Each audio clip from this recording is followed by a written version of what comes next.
Nah, tetapi jikalau kita membandingkan Yesus adalah utusannya, ini berbicara utusan dan Tuhannya.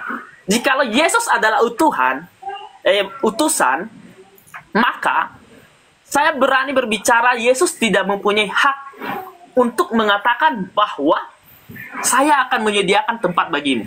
Tidak pernah. Tidak ada satu orang pun manusia, atau jikalau ada, tolong kasih tahu saya siapa orangnya yang pernah berani mengatakan bahwa saya menyediakan tempat bagimu. Yang tidak lain tempat itu adalah surga itu sendiri. Saya belum pernah menemukan. Bisa saya katakan kalau saya sering nonton si Edis itu, dia bilang saya berani meloncat dari Monas. Saya juga berkata pada saat ini, saya juga berani meloncat dari Monas. Jikalau saya melihat ada seorang nabi, satu orang pun di muka bumi ini yang pernah berani mengatakan, aku akan menyediakan tempat bagimu. Nah, kalau kita tarik lebih dalam ayat firman Tuhan ini, di rumah Bapakku banyak tempat tinggal. Jika tidak demikian, tentu aku mengatakannya kepadamu. Sebab aku pergi ke situ untuk menyediakan tempat bagimu. Nah, pertanyaannya, kenapa sang Bapa itu selalu dianggap sebagai Bapa? Dan Yesus ini dianggap sebagai sang anak. Karena tidak ada seorang pun yang berhak mewarisi daripada sang Bapa itu selain daripada sang anak. Tidak ada. Saya tidak mungkin akan memberikan harta saya kepada orang lain kecuali kepada anak saya, kecuali saya tidak mempunyai anak. Itu yang pertanyaannya. Namun di sini Yesus dengan tegas mengatakan bahwa aku akan menyediakan tempat bagimu. Tolong nanti teman-teman yang typing di bawah, tolong dicari sama saya. Jikalau ada, saya benar-benar loncat dari Monas untuk Tuhan kalian, untuk Allah Subhanahu Wa Taala kalian. Saya berani loncat dari Monas jikalau ada seorang nabi yang berani mengatakan aku menyediakan tempat bagimu. Itu saya akan kutip itu, saya akan berani mengatakan ini, saya akan berjanji akan meloncat dari Monas dan saya akan berlutut kepada Tuhan Allah Subhanahu Wa Taala kalau ada manusia yang berani mengatakan bahwa aku menyediakan tempat bagimu. Itu yang pertama. Dan yang kedua, bagaimana kok orang Kristen itu bisa tahu bahwa Yesus itu adalah Tuhan? Nah, jelas di dalam perjanjian lama, di dalam Yesaya, sebab seorang anak telah lahir untuk kita, sedangkan anak ini belum lahir. Tapi dikatakan sebab seorang anak lahir untuk kita. Seorang putra telah diberikan untuk kita, lambang pemerintahan ada di atas bahunya. Dan namanya disebutkan orang penasihat ajaib, Allah yang perkasa. Perlu dikutip di situ adalah Allah yang perkasa, Bapa yang kekal, Raja damai. Pertanyaannya, kepada siapakah ayat ini dituliskan oleh Yesaya pada saat itu? Apakah kepada nabi-nabi siapa? Atau kepada manusia? Atau kepada siapa? Dan perlu kita kutip di situ, di dalam Yesaya 5 ayat 6 ini, di situ dikatakan bahwa Allah yang perkasa. Yang artinya ketika seorang anak ini lahir, maka seorang anak tersebut adalah Allah yang perkasa, Bapa yang kekal. Apakah ada seorang nabi yang layak diberikan julukan ini selain daripada Yesus itu sendiri? Mungkin demikian aja dulu, mungkin saya terlalu lama nanti.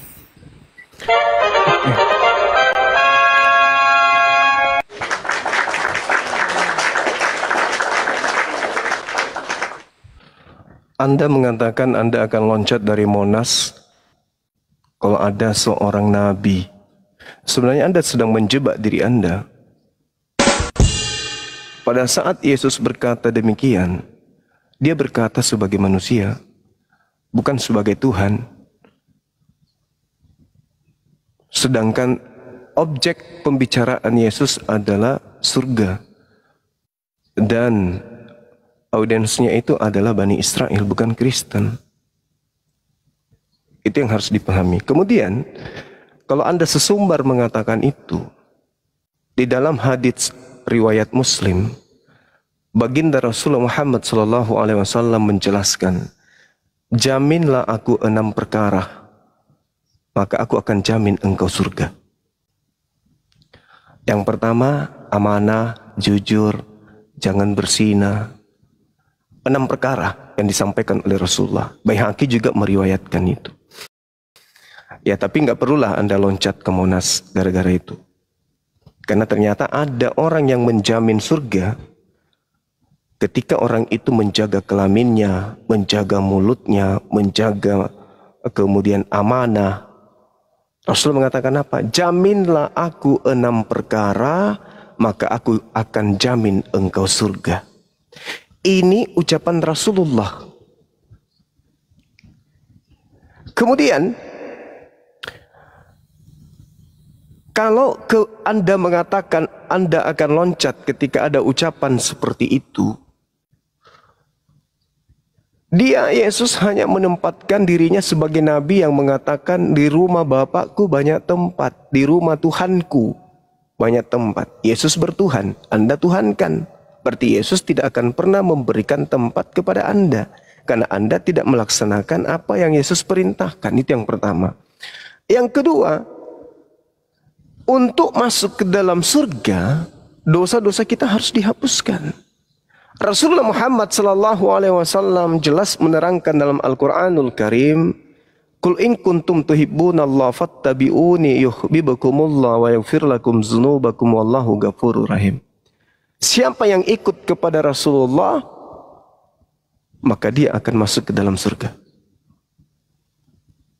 Itu dalil. Nah, sekarang saya balik nih kepada Anda.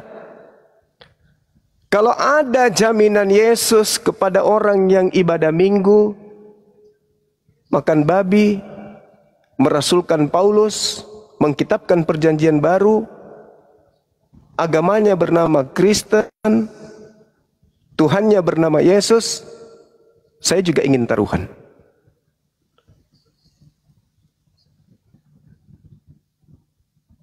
Saya juga ingin taruhan. Kalau Anda loncat di Monas, kalau saya beda lagi. Saya akan membangun gereja untuk Anda ibadah. Tanpa perpuluhan dan saya akan jadi pendetanya di dalam. Ini ditonton oleh ribuan manusia. Sekarang tunjukkan jaminan itu. Ada. Kalau Yesus memberikan jaminan surga kepada yang bernama Kristen, kitabnya perjanjian baru, nama ibadahnya gereja, menuhankan Tuhan bernama Yesus. Ya, saya bangun gereja di Bolangi sana. Ini disaksikan oleh orang, dan saya sendiri akan menjadi penginjil Anda di sana. Amin. Silakan Anda buktikan. Ada jaminan Yesus kepada orang Kristen? Enggak ada. Kemudian Anda mengatakan Anda akan loncat ke Monas ketika ada Rasulullah Muhammad SAW mengatakan, jaminlah aku 6 perkara, aku akan menjaminmu surga. Siapa yang mengikuti Nabi Muhammad SAW, wa yuzakkihim, akan disucikan dosa-dosanya, akan dibersihkan jiwanya. Itu dalil. Al-Jum'ah ayat kedua. Tadi Ali Imran ayat 31, Al-Maidah ayat 31. Nah, jelas itu, dalilnya ada. Tapi nggak usah loncat, kasihan Anda belum nikah. Jangan ikuti Edis. Edis itu orang nggak sehat. Dia itu ada gangguan jiwa. Nah, kemudian berbicara mengenai uraian yang panjang dari saudara. Sesuatu yang keluar dari Tuhan itu bukan Tuhan. Bukan Tuhan. Karena alam semesta ini semuanya keluar dari Tuhan. Diri Anda itu keluar dari Tuhan. Bukan keluar dari mana Anda itu. Tuhan yang menjadi sumber segala sesuatunya. Kita ini semuanya keluar dari Tuhan. Nah, nggak usah terlalu jauh. Kalau Anda mengatakan ini adalah rambut Anda, ini adalah bibir Anda, ini ada apa yang keluar dari Anda adalah Anda. Sekarang kalau Anda mengatakan yang keluar dari diri Anda itu adalah Anda, itu celaka itu nanti. Coba Anda keluarkan ludah dari mulut Anda. Simpan di lantai. Apakah itu adalah Anda? Yang keluar dari Anda itu adalah Anda. Coba Anda ke jamban. Jangan disiram air. Tengok. Itukah Anda? Bukan.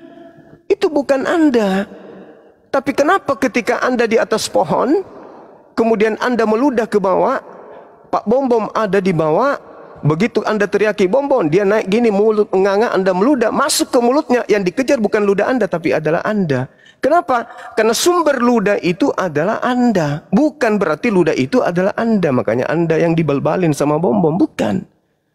Artinya apa? Segala sesuatu yang keluar dari Anda itu bukan Anda. Dari mata yang keluar bukan Anda, dari telinga bukan Anda, dari hidung bukan Anda, dari mulut bukan Anda, dari pantat juga bukan Anda. Bahaya kalau Anda mengatakan apa yang keluar dari Anda adalah Anda. Bahaya itu. Bahaya. Begitu juga Tuhan. Coba Anda cermati lagi. Di dalam Matius 4 nomor 4 itu. Anda cermati itu. Manusia bukan hanya dari roti saja, tapi dari setiap firman yang keluar. Manusia loh. Yang keluar dari mulut Tuhan. Semua manusia keluar dari mulut Tuhan. Berupa apa? Berupa firman. Kata siapa? Kata Yesus. Masa Anda nggak percaya? Berarti kita ini semua berasal dari firman yang keluar dari mulut Tuhan. Kata Yesus, Matius 4 nomor 4. Makanya adik ini hati-hati bernarasi. Kalau hanya semangat beragama, oke lah kita jempol sampai Anda mau loncat ke Monas. Tapi kan kasihan belum nikah. Menikah dulu baru loncat. Ya. Nah, jangan hanya mengedepankan dogma. Jangan. Amsal 3 nomor 5. Jangan berdasarkan angan-angan saja, tapi harus berpola kepada firman Tuhan. Jangan berpola kepada prinsip sendiri. Itu dogma namanya, itu doktrin. Kalau di kitab saudara dikatakan di Ibrani 11 nomor 1 bahwa iman itu adalah puncak dari pengharapan dan iman itu adalah buah dari sesuatu yang kita tidak lihat. Itu kata kitab saudara. Jadi kalau saya ajarin Al-Quran itu terlalu tinggi ilmunya, cukup Bible aja Anda pahami dengan baik, Anda akan sampai kepada kebenaran. Sekali lagi kesimpulan saya, Yesus bukan firman. Tuhan bukan firman. Tuhan itu bukan firman. Bukan. Dan Yesus itu bukan firman juga. Tak ada dalilnya Yesus adalah firman. Yang ada, firman menjadi Yesus. Hai, siapa ini nakal? Saya turun dulu. Siap bang, siap. Ada jahat kali orang. Ganti akun bang. Sebentar ya. Jadi para Karisteng mereport Bang Zuma tuh. Sebentar. Kerjanya Kristen gitu.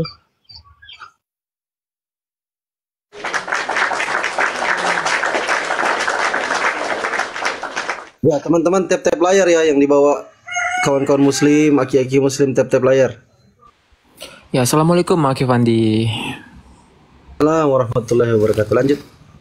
Ya, jadi gitu deh ya. Tidak ada dalil di dalam kitab Anda sendiri Yesus adalah firman. Pada mulanya adalah firman, firman itu bersama-sama dengan theos, dan firman itu adalah theos. Firman adalah theos, kalam. Yang saya katakan tadi kalam. Kalam adalah theos, kalam adalah pencipta langit dan bumi. Artinya apa? Pencipta langit dan bumi memiliki sifat berkata-kata. Nah, coba Anda lihat di data nomor 14-nya. Dan firman itu telah menjadi. Nah, ada proses. Firman itu telah menjadi daging. Sirs dalam bahasa Yunani. Bukan menjadi manusia, tapi menjadi daging. Firman menjadi daging.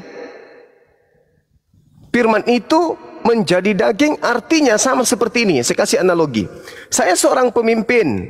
Saya seorang arsitek. Saya banyak duit. Saya berkuasa. Apa yang saya katakan?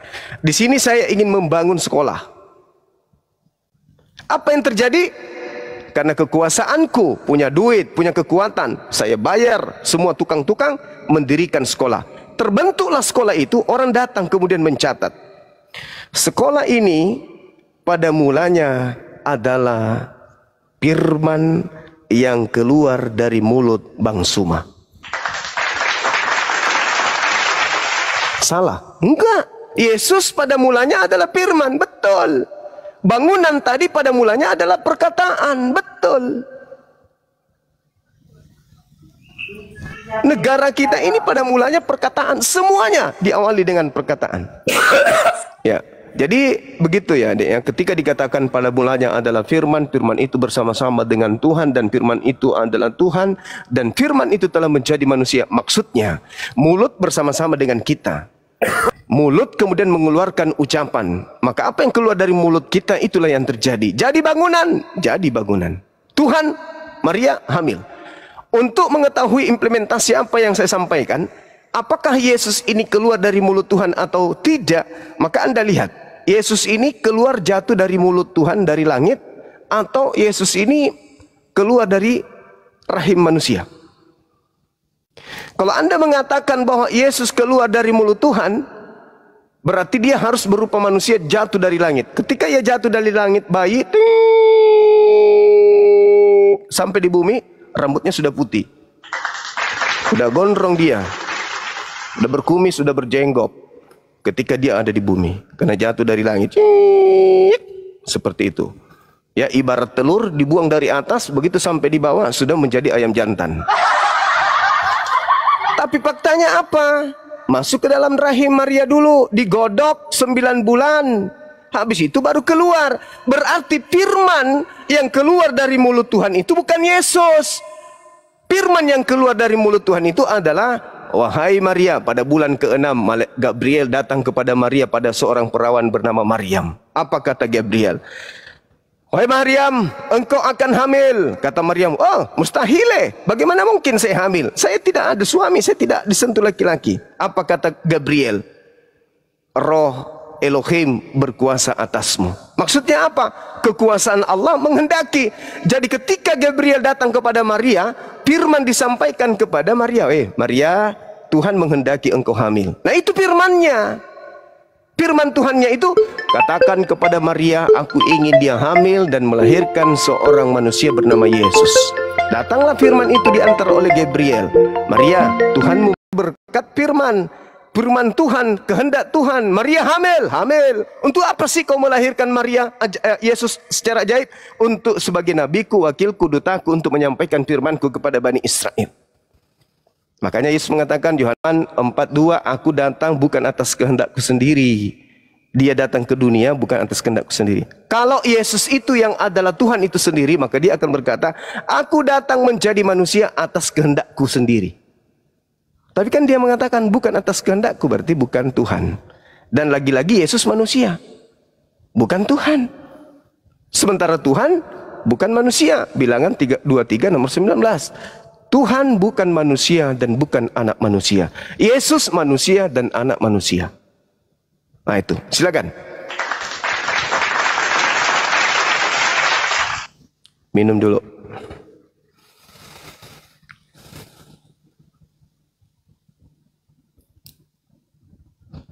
Iya teman-teman, udah stop, kasihan. Sampai 2000 tuh yang nyuruh loncat. Bang Berkat pun tak apa-apa nyuruh minta-minta lompat itu. Kasihan tuh, benar kata Bang Zuma tuh. Dia sampai 2000, hampir 3000 yang nyuruh loncat itu. Silakan ditanggapi Bang Berkat.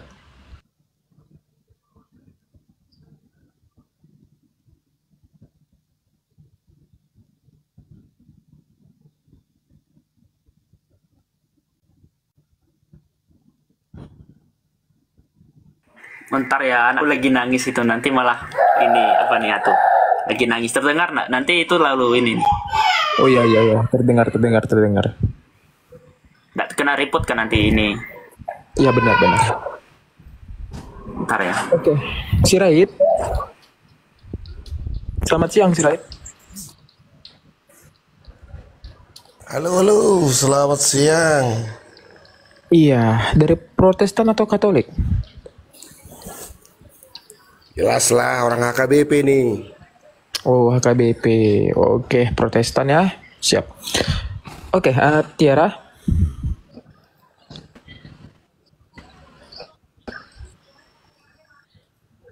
Ya, nah ini mumpung ada Bang Zumanya nih kan, kamu sebagai viewer YouTube yang sudah berbulan-bulan ini ingin bertemu, silakanlah disapa Bang Zumanya, mumpung ada kesempatan.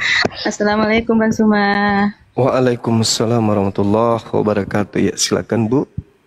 Salam dari Wajo, Bang. Siap. Wajo, si kampung gitu, Blek. Iya, Oke, ya. sudah oke. Alhamdulillah. Maka ni cawiwi kamu apa cawiwi? Oh, Mega, Bang. Wah, mantap lah detu bele. Mantap lah. Cawiwi silong apa senaro? Asih Agak pulu apa? bolos silo kopi pula dega. Mesti, Nah Pak. lupa ay bini na. Nalupin Rena. Oh inrena wasu bini na lupa ay. Aduh, lamanya ngikutin. Baru sempat ini. Alhamdulillah, masya Allah. Ya. Ya Allah. Sehat. Sehat, alhamdulillah sehat. Oke ya, sudah ya.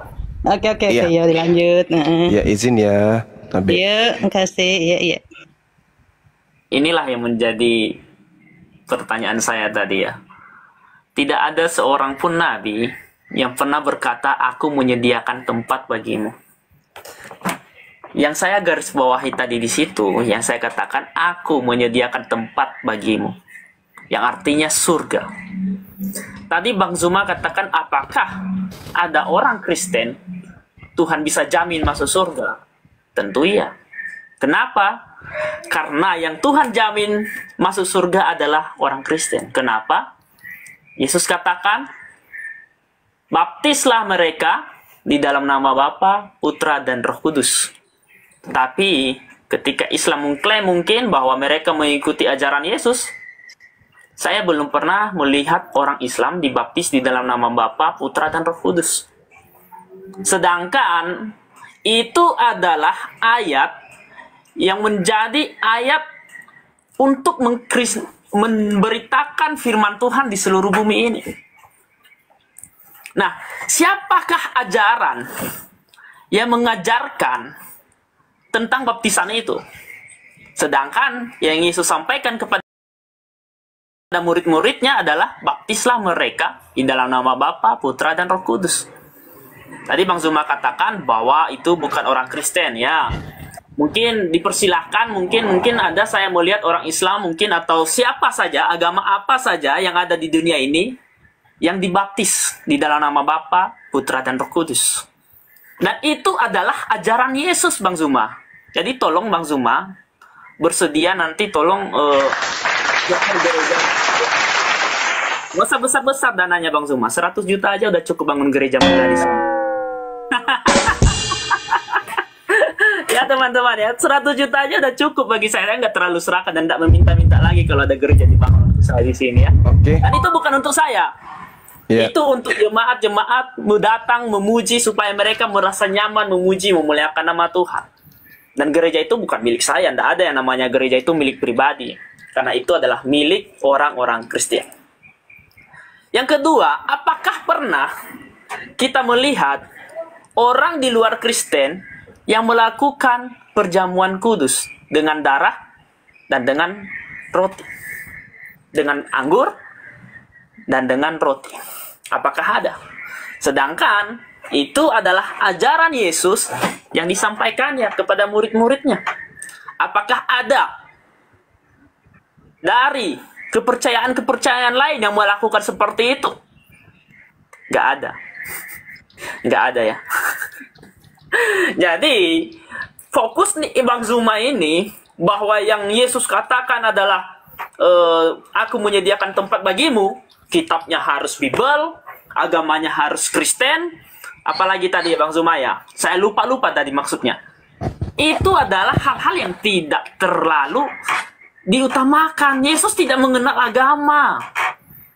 Yesus itu tidak menyiarkan agama, tidak.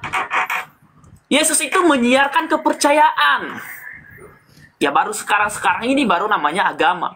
Makanya orang Kristen itu, seandainya di negara ini tidak diberikan kewajiban untuk memiliki agama, maka orang Kristen itu sudah cukup satu saja. Kamu percaya sama siapa? Saya percaya kepada Yesus. Itu cukup. Yesus ingat ketika Yesus menyampaikan, jadikanlah seluruh bangsa muridku. Tidak pernah Yesus katakan, jadikanlah seluruh bangsa menjadi agama ini. Nggak pernah. Karena kenapa? Agama itu bukanlah sesuatu hal yang sangat penting. Biarpun misalnya begini, saya agama Buddha, tetapi kalau saya percaya Yesus nggak masalah. Karena agama bukan suatu patokan, agama bukan suatu tolak ukur untuk datang kepada Tuhan. Bisa saja KTP saya KTP Kristen, tapi kepercayaannya lain. Banyak itu. Terus terang nih saya berkata, banyak itu di dalam umat-umat muslim yang KTP-nya masih Islam, tetapi dia datangnya ke gereja. Kalau ditanya agamanya apa? Agama Islam. Masih ada itu, saya waktu itu ada buktinya di gereja kami di sini, tapi saya sudah tidak ada di situ lagi sekarang. KTP-nya itu masih Islam, bro. Apakah itu agamanya Islam? Ya. Tapi dia percaya Yesus. Jadi yang Yesus butuhkan adalah untuk datang kepada dia di dalam roh dan kebenaran, bukan dengan mengatakan nanti ketika masuk surga, agamamu apa? Coba kasih contoh waktu Yesus dia bilang pada hari terakhir nanti akan banyak orang yang datang kepada aku berseru-seru kepada aku, Tuhan, Tuhan. Dia tidak berkata apa agamamu, tidak ada di sana dikatakan di mana apa agamamu, tidak ada. Yang ada di situ adalah bagaimana engkau menyembah Tuhan itu di dalam roh dan kebenaran. Bagaimana engkau mencintai Tuhan Allahmu dengan segenap hatimu, dengan segenap jiwamu, dan dengan segenap akal budimu. Tidak ada di situ dikatakan kamu harus Kristen, tidak ada. Seandainya orang Kristen ini tidak diwajibkan memiliki sebuah agama, maka kami buang itu julukan agama itu buat apa? Itu tidak penting bagi kami sebagai orang Kristen.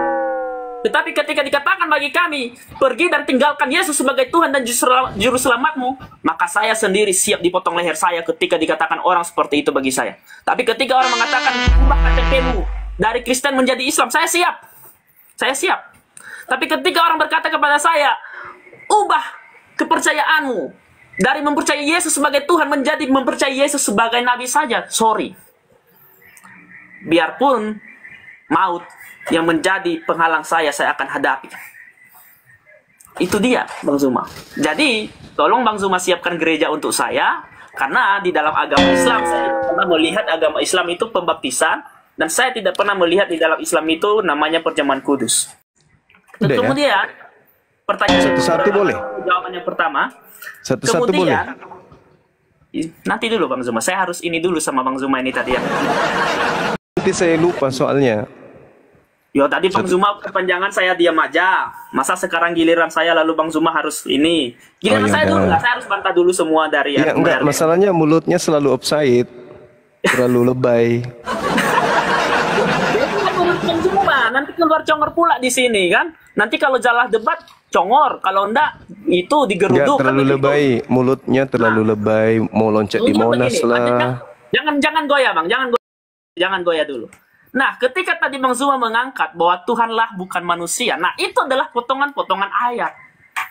Potongan-potongan ayat, kenapa? Ayat itu sengaja dipotong supaya menarasikan bahwa itu sesuatu kebenaran. Padahal coba dibaca ayat selanjutnya, Tuhan bukanlah manusia, ini teman-teman kusiksa juga lama-lama orang ini. Bukanlah manusia sehingga ia dapat berbohong, atau anak manusia sehingga ia berubah pikiran. Jadi maksud Tuhan di situ bukan manusia atau bagaimana, tetapi dia mengatakan bahwa saya bukanlah manusia yang seperti kalian yang berbohong begitu, yang berubah-ubah janjinya. Saya bukanlah manusia seperti yang bisa berubah-ubah pikiran. Tidak ada di situ dikatakan bahwa saya bukanlah manusia.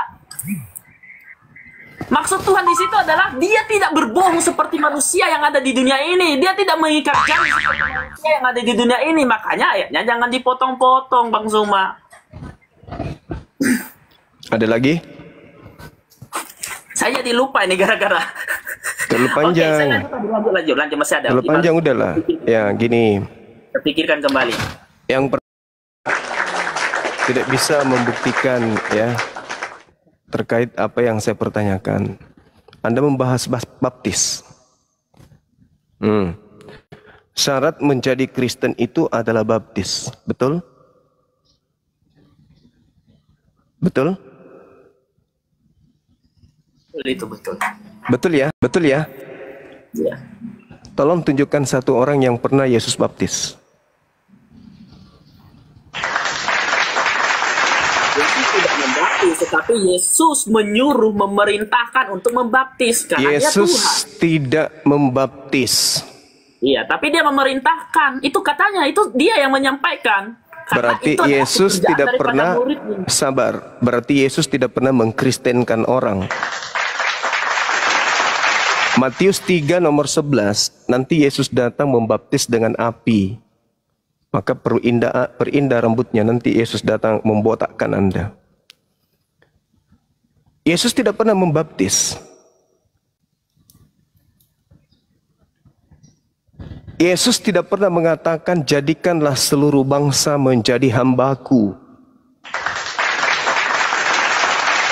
Yesus tidak pernah mengajarkan jadikanlah seluruh bangsa menjadi Kristen.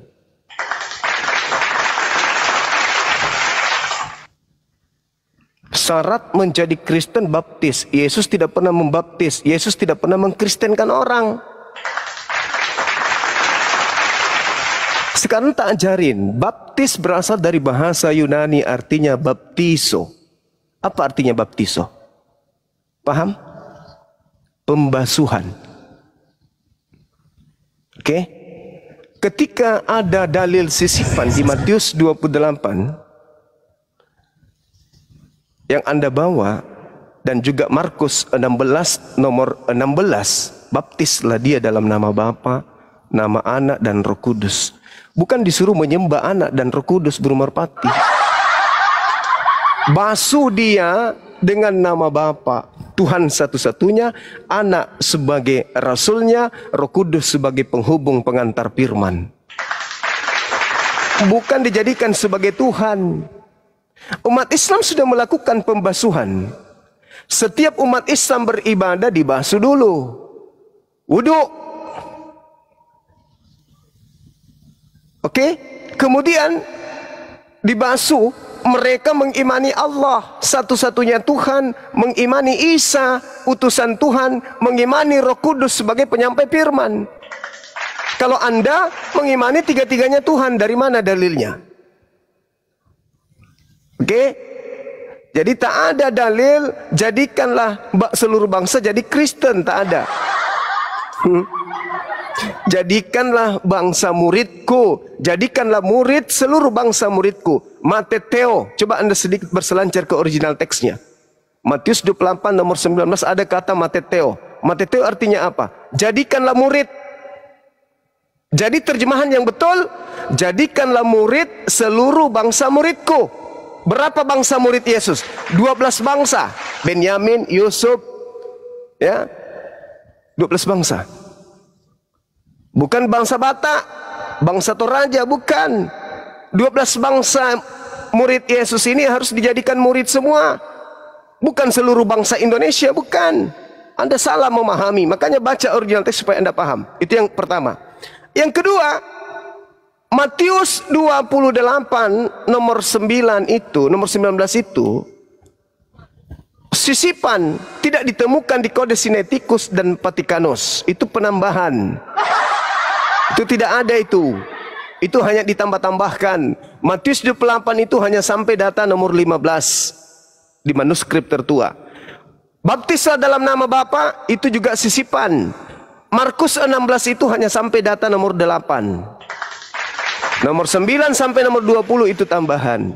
Tunjukkan data ke saya kalau itu ada. Nggak akan pernah Anda temukan. Sampai 2 hari sebelum kiamat. Itu tak ada. Ya. Kemudian jadikan murid. Nah itu dia. Jadikanlah seluruh bangsa menjadi murid. Murid itu harus menundukkan dirinya. Baca Yohanes 10 nomor 27. Aku mengenal muridku, mereka mendengarkan aku. Mendengarkan. Anda pernah mendengarkan Yesus? Enggak. Anda mendengarkan pendeta. Muridku itu mendengarkan aku dan mengikuti aku. Mengikuti aku. Mengikuti artinya apa? Murid itu harus menjadi Yudaism, bukan menjadi Kristen. Kemudian agama tidak menjamin, kata siapa? Kata Anda kan? Karena Kristen bukan agama Yesus. Karena Anda malu membawa nama Kristen di sini. Karena Yesus tidak mengajarkan Kristen. Yang mengajarkan Kristen itu adalah Paulus. Mari kita buktikan kalau Yesus mengajarkan agama. Baca, buka Bibelmu sekarang, Matius 5 nomor 20. Jika hidup keagamaanmu tidak lebih baik dari ahli Taurat, kamu tidak akan masuk ke dalam surga. Berarti syarat masuk surga menurut Yesus harus beragama. Ternyata Kristen bukan agama. Kristen tidak memenuhi syarat. Ada 2 syarat untuk masuk surga menurut Yesus berdasarkan Matius 20, Bung. Matius 5 nomor 20. Yang pertama harus beragama dulu. Yang kedua agamanya harus lebih baik daripada ahli Taurat. Kristen agama? Bukan. Berarti Kristen tidak lolos. Syarat pertama Kristen tidak lolos. Apalagi syarat kedua. Oke, Anda tadi sesumbar mengatakan Kristen bukan agama. Oke, baik. Berarti Kristen tidak bisa menjadi jalan keselamatan menuju surga. Kenapa? Karena syarat untuk masuk surga menurut Yesus harus punya agama, dan agamanya itu harus lebih baik dari ahli Taurat. Nah, sekarang saya hantam rahang Anda pelan-pelan. Anda terlalu sesumbar. Ketika Yesus berkata di dalam Matius 23, nomor 2, nomor 3, jangan kau mengikuti orang Farisi dan ahli Taurat. Mereka duduk di kursi Musa, tetapi mereka tidak mempraktekkan ajaran Taurat. Jangan. Sedangkan Kristen hari ini menganggap hukum Taurat itu sampah. Pertanyaan saya kepada saudara, di dalam Matius 23 tadi nomor 15, Yesus mengutuk ahli Taurat, Yesus mengutuk orang Farisi, Yesus mengutuk orang munafik, Yesus mengutuk orang yang nyeberangi lautan, Yesus mengutuk yang memiliki pengikut di luar Bani Israel, di luar Yahudi, kemudian 2 kali lebih jahat daripada ahli Taurat itu sendiri. Pertanyaan saya, siapa ahli Taurat dari kalangan Farisi yang menjelajahi daratan, menyeberangi lautan? Dan apa nama agama yang diajarkan di luar daripada Yahudi? Silakan.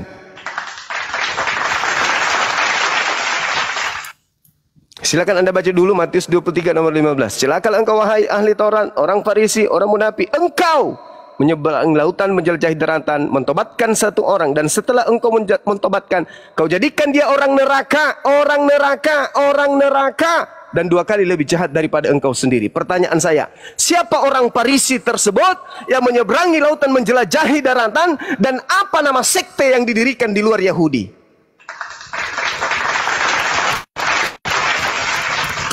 Silakan.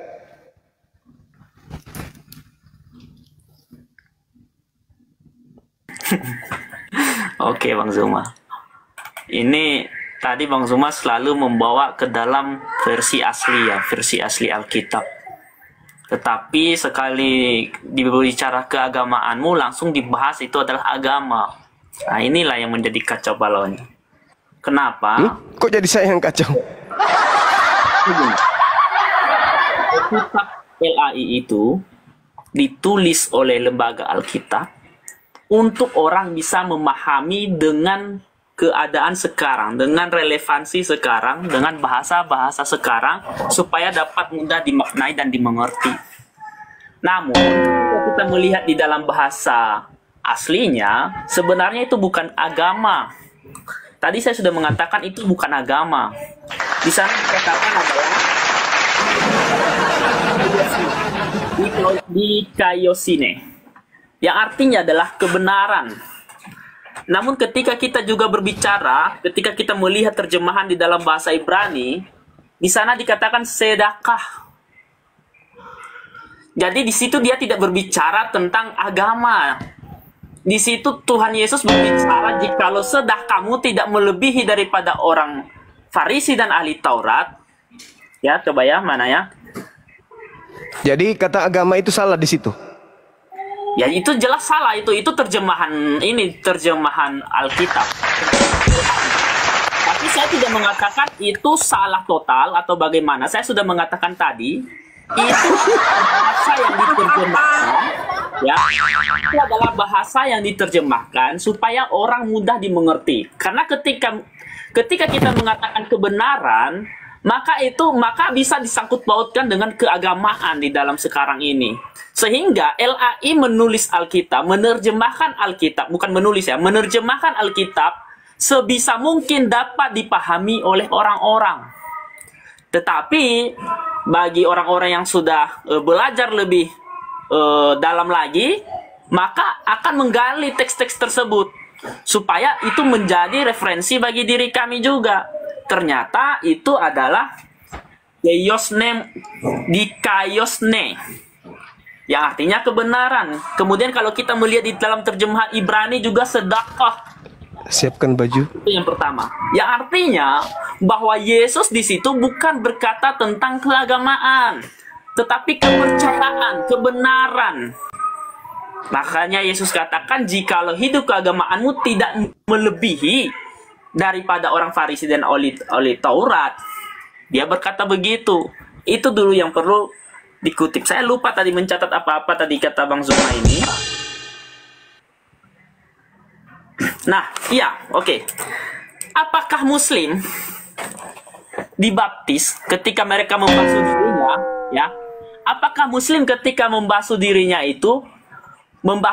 itu Bayahua Elohim, Bayasua Masya, Baveruha Kodes?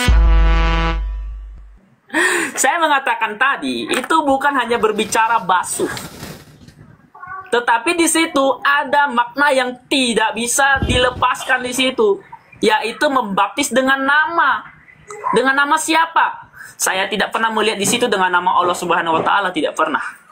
Tapi dia menulis di situ di dalam nama Bapa, yang artinya Bapa itu siapa? Yahweh Elohim. Di dalam nama anak itu siapa? Yesua Masya. Kemudian siapa lagi? Veruah Hakodes. Jadi saya tidak pernah melihat orang Muslim itu dibaptis dengan itu. Saya tidak pernah melihat. Kemudian saya juga tidak pernah melihat orang Muslim mengikuti ajaran Yesus, di mana orang Muslim itu menerima perjamuan kudus. Kalau ada, saya masuk Islam. Saya siap masuk Islam. Atau enggak, kalau kalian suruh saya loncat dari Monas, saya siap loncat dari Monas. Kemudian mulai lagi anak-anak peteos mulai lagi.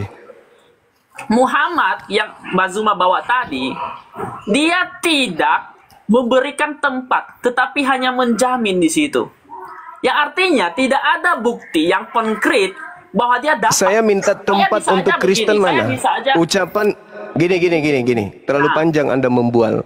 Kesimpulannya aja dulu. Tolong tunjukkan di mana Yesus menjamin tempat orang Kristen. Di mana Yesus pernah berbicara sabar dulu. Di mana Yesus pernah berbicara kepada di mana Yesus pernah berbicara kepada non-Yahudi pada saat dia penginjilan?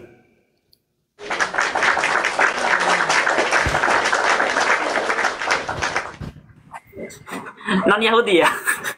Ya. Jangan garuk kepala, garuk gigi. Ya, saya akan menjawab itu. Mana? Tunjukkan. Di mana Yesus pernah berfirman? Di mana Yesus pernah menyampaikan firman Tuhan kepada non-Yahudi? Di mana itu?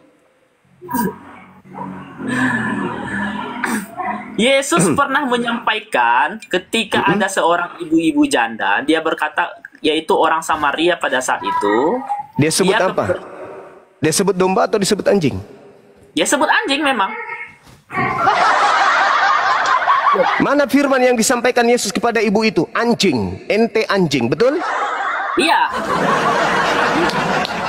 Yang saya tanya, penyampaian firman kepada non-Yahudi yang disebut Yesus anjing itu mana? Di mana? Firman Tuhan yang disampaikan kepada ibu itu adalah dia wahai ibu, engkau adalah anjing. Itu. Ya, makanya kalau kamu mengutip di situ, kalau kamu membaca setengah-setengah. Terus yang lain mana? Coba yang lain. Yang lain mana? Di mana Yesus pernah? Di mana Yesus pernah berkata kepada non-Yahudi selain mengatakan anjing? Di mana? Di mana? Yesus secara tidak langsung menyampaikan di situ bahwa ketika dia mengatakan kepada perempuan itu besar anjing. Iman, dia memberikan besar imanmu, iya. besar imanmu. Terus Yesus mengatakan apa kepada? Apa iman perempuan itu? Kepada ibu itu. Iman ibu itu apa? Iman ibu itu percaya begitu besar kepada Yesus. Itu dia. Anda jangan nipu di sini. Imannya perempuan, hei dengarkan anak kecil dengarkan. Imannya wanita itu mengatakan memang betul anjing hanya makan sampah dari meja majikan, betul? Betul? Lanjut saja dulu, lanjut saja. Betul atau tidak? Lanjut saja kalau betul atau tidak? Wahai Baca pemakan aja, sampah. keluarkan dulu Betul ayatnya. atau tidak? Betul Baca atau dulu tidak? ayatnya. Saya nggak mau digiring di sini. Betul atau Saya tidak? nggak mau Itu digiring. dalil. Iya, saya nggak mau Usir digiring. dia, usir dia. Kata Yesus, usir. Tidak patut roti yang disediakan untuk anak diberikan kepada anjing. Kata Yesus. Ibu itu berkata, memang betul Tuhan. Ibu itu mengaminkan kalau dia disebut anjing. Dan ibu itu mengaminkan kalau tidak patut firman Tuhan yang adalah roti diberikan kepada dia. Yesus mengatakan apa? Tidak patut roti yang disediakan untuk anak diberikan kepada Anda, anjing. Ibu itu mengatakan, betul Tuhan, tapi bukankah sampah yang jatuh, bukankah anjing makan sampah yang jatuh dari meja majikan? Apa sampahnya? Kotoran. Siapa anjingnya? Anda. Apa kata Yesus? Benar, benar imanmu, ibu.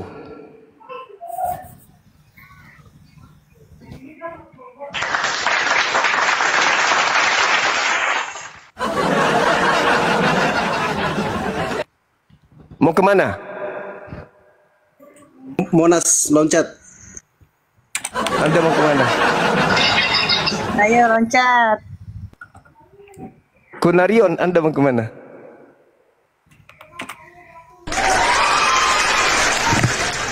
Udah ya teman-teman, kebetulan saya ada meeting.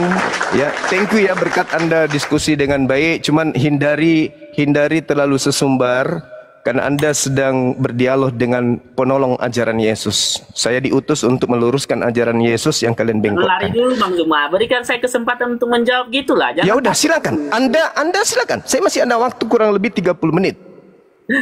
Oke. Sekarang kalau Anda mengakui, betulkah Yesus dan wanita itu sepakat kalau non-Yahudi Yesus sebut sebagai anjing pemakan sampah? Betul atau tidak?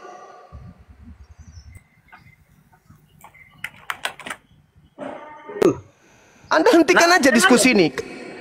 Enggak. Saya di situ. Poin saya di situ, Kristen ini bukan ajaran Yesus. Kristen adalah anjing yang makan sampah dari meja Bani Israel.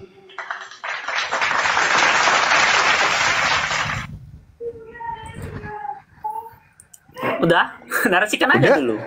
Udah. Nggak perlu. Oke. Nggak perlu lagi. Nah, inilah dia. Ketika Apa itu? dikatakan domba, langsung berpikir domba. Ketika dikatakan anjing di situ kan langsung gimana gitu. Itu kan hanya sebuah perumpamaan. Iya, Anda diperumpamakan Yesus sebagai domba atau sebagai anjing? Saya diperumpamakan sebagai anjing. Kalau muridnya, Umpama di situ, enak. kalau Yesus mengumpamakan muridnya sebagai apa? Bang, Domba si atau Zuma anjing? ini, dengar dulu Zuma. Kamu itu kalau Anda berbicara, saya tidak pernah potong. Tapi ketika Enggak saya perlu berbicara, lagi, enggak perlu lagi selalu panjang potong. lebar. Kelas Anda sudah ketahuan Enggak, kelas karena Anda. Anda ketakutan di situ. Oh. Anda nampak di situ ketakutan. Oh. Sekarang saya Karena tanya ketika sama Anda. menjawab, Sekarang saya tanya, Yesus mengumpamakan muridnya anjing atau domba? Enggak, kalau mau berdiskusi sehat. Saya ulang lagi. Saya ulang lagi. Yesus mengumpamakan muridnya sebagai anjing atau sebagai domba? Kalau berbicara, bagi-bagi dulu. Nanti saya akan jawab. Berarti kan Nah, dulu saya sudah semua. kasih ke Anda bagian. Yesus mengibaratkan, mengumpamakan muridnya sebagai anjing atau domba. Ya udah ya. Udah ya. Berarti giliran saya ya. Jangan dipotong ya. Janji ya. Jangan nakal kamu. Nanti kepotong-potong pula kan. Aku Lebay paling lagi. suka kalau- Lebay cucok. Oke. Dah, jawab. Iya saya jawab. Tapi jangan dipotong-potong. Iya. Yesus saya memberikan bahwa dia mengumpamakan domba dan dia mengumpamakan anjing. Kenapa? Emang manusia ini apakah benar-benar domba? Apakah Pertanyaan saya, Yesus mengumpamakan tidak kondusif. muridnya, Tidak jangan kondusif. kemana-mana. Tidak kondusif. Jangan gentar imanmu ketika kita menjabarkan. Jangan gentar imanmu. Itu namanya diskusi Pertanyaan saya, Enggak. Yesus Makanya saya mengumpamakan. jawab. Makanya ketika saya menjawab, Anda diam Yesus dulu. mengumpama. Saya sudah menyebutkan Ini kata namanya umpama loh, bersopan mengibaratkan, mengkiaskan, menggambarkan. Nggak usah kau terangkan lagi. Saya udah jelaskan itu. Dia hanya menggambarkan, mengkiaskan. Oke? Itu hanya majas. Sekarang saya tanya, Yesus menggambarkan muridnya sebagai anjing atau sebagai domba? Jawabanmu? Lanjut aja dulu, saya malas nanti dipotong-potong. Iya, karena kamu tidak menjawab. Loh, saya menjawab, kamu potong-potong. Saya bertanya, Yesus mengumpamakan. Anda ketika saya sudah menjelaskan mengumpamakan, Anda jelaskan lagi. Yesus tidak menganggap domba dan anjing itu adalah bahasa yang... Saya sudah menjelaskan loh. Yesus mengkiaskan pengikutnya dengan sebutan guguk atau sebutan anjing. Anda kan sudah mengakui Anda adalah anjing. Sudah, sekarang muridnya. Apakah Yesus mengibaratkan muridnya guguk atau mengibaratkan muridnya domba? Silakan saudaraku anjing. Sorry, saudaraku berkat. Anda jawab. Silakan.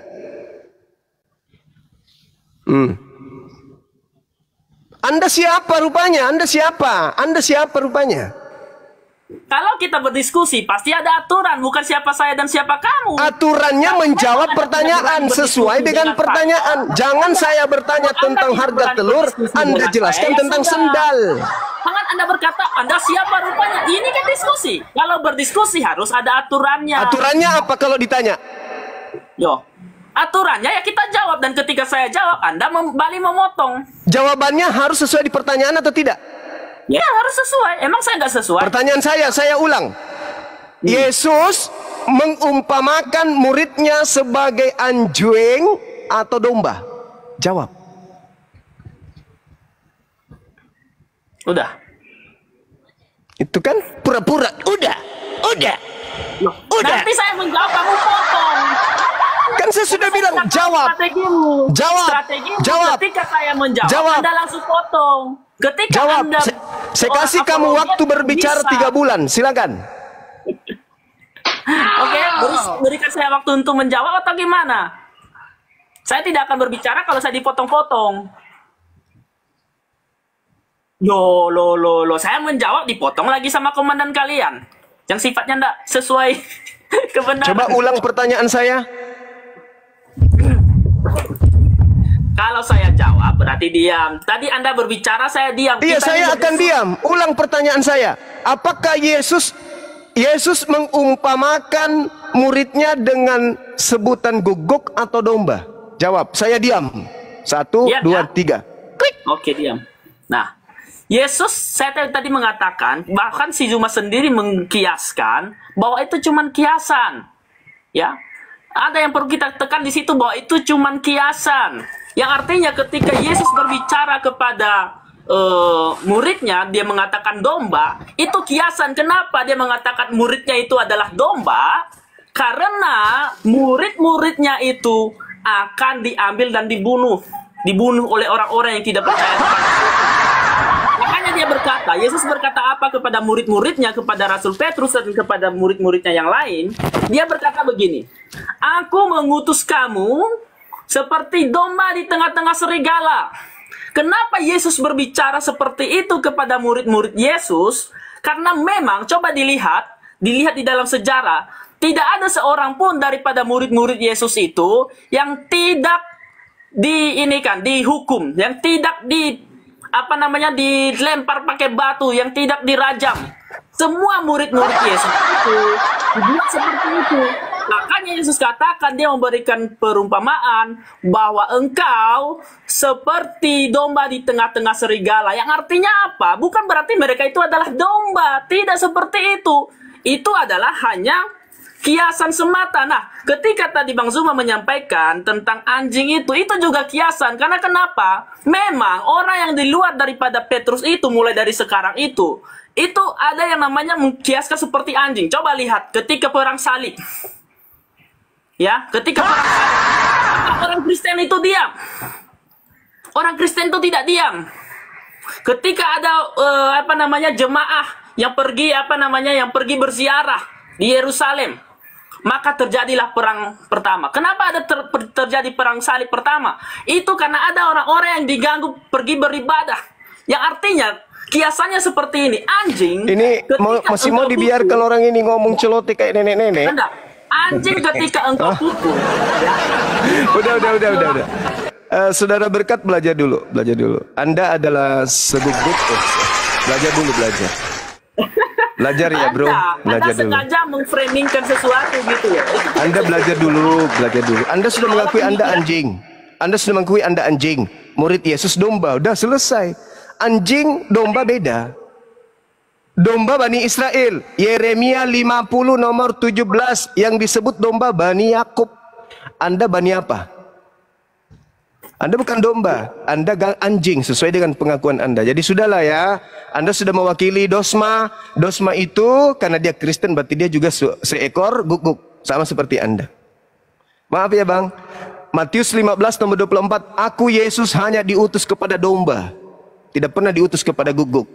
Maaf ya, Kristen tidak punya kelas di tempat pengajaran Yesus. Yesus guru, tak ada muridnya pemakan anjing, tak ada muridnya pemakan babi, tak ada muridnya sekolah minggu, tak ada murid yang mempertuhankan manusia. Jadi Anda dengan Yesus beda kelas. Anda adalah anjing serigala yang nyamar domba. Maaf ya kawan, bro. Anda belajar lagi ya. Kalau perlu panggil orang yang hebat di Kristen itu. Jangan lari kamu. Ketika Anda mau framing seperti itu, apakah juga Muhammad domba, bro? Di mana dalilnya? No, saya kan bertanya, apakah juga Muhammad domba? Kalian kan berbicara gini ya. Kalian kan berbicara. Ini si anjing ini sudah mulai mau menghina ini si anjing. Datanya. Si anjing ini sudah mulai mau menghina ini si binatang ini sudah mau menghina. Udah mulai ini. Udah mulai kelihatan aslinya. Sudah. Kenapa kau bertanya bahwa apakah Nabi Muhammad itu domba? Kau sudah mengaku anjing, kamu aja sendiri. Jangan kau bawa nabiku. Nabiku manusia suci, manusia mulia di antara seluruh manusia yang ada di atas muka bumi. Paham kau? Sedangkan Tuhan yang kau katakan di dalam Yohanes 1 nomor 29 yang kau sebut Tuhan itu ternyata anak domba. Ngeri aku. Ngeri menuhankan anak domba. Ngeri kan. Oke sahabat-sahabat Linda Christian, saya pamit dulu. Seperti biasa saya harus cari sebongkah berlian untuk supaya melanjutkan pembangunan gereja kita. Saya kira abangku sangat menghibur. Ya Masya Allah. Saya kira begitu ya Dinda ya. Saya harus turun, saya harus ada pekerjaan nih. Udah 3 pekan saya tidak berkunjung ke kampus saya. Saya harus menjenguk anak-anak saya di sana. Bagaimana nasib mereka, keadaan mereka, apakah mereka masih happy seperti biasa atau mereka dalam keadaan sukacita dikarenakan gurunya dilaporkan sama Dosma. Oke Dinda, semuanya teman-teman, abangku dan adik-adik sekalian semua yang ada di sini, yang ada di YouTube, yang ada di Bang Suma dan juga yang ada di Kristen dan semua channel-channel yang berafiliasi dengan Zulkifli M. Abbas. Mohon maaf ketika ada kata-kata yang kurang berkenan dari saya. Saya hanyalah seorang penginjil biasa yang membuat segala sesuatunya luar biasa. Oke? Subhanakallahumma bihamdi asyhadu alla ilaha illa anta astaghfiruka wa atubu ilaik. Salam tauhid, salam satu Tuhan. Jayalah Islam kita, jayalah Indonesia kita. Assalamualaikum warahmatullahi wabarakatuh. Waalaikumsalam warahmatullahi wabarakatuh. Terima kasih. Saya pamit ya. Ya, lanjut, sehat-sehat ya Pak Ibu. Baik. Terima kasih ilmunya tadi tuh. Keren banget.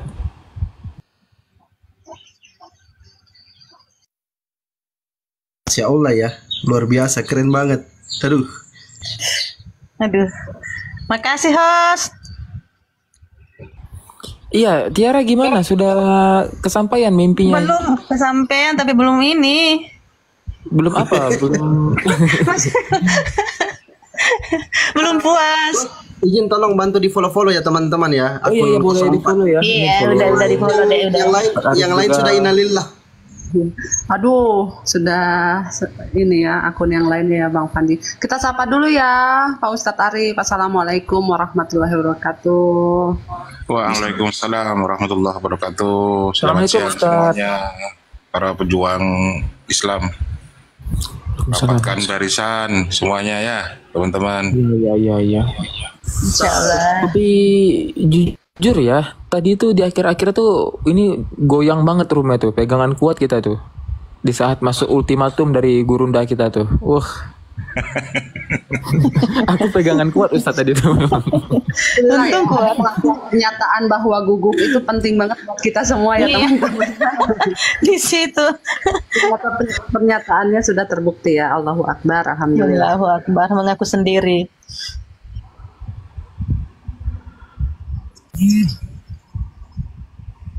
Allah tadi ya, ternyata mereka mengakui diri sendiri ya. Iya. Dia sendiri mengaku anjing. Nyamar domba berarti mereka nyamar domba ya. Iya, mereka kan jadi tidak mau menyambung dari teks ya. Maka Bang Zuma ada tahu di situ. Makanya pas dipancing terdiam dia langsung. Nggak mau jawab. Iya, benar katanya. Sudah. Nyesal dia.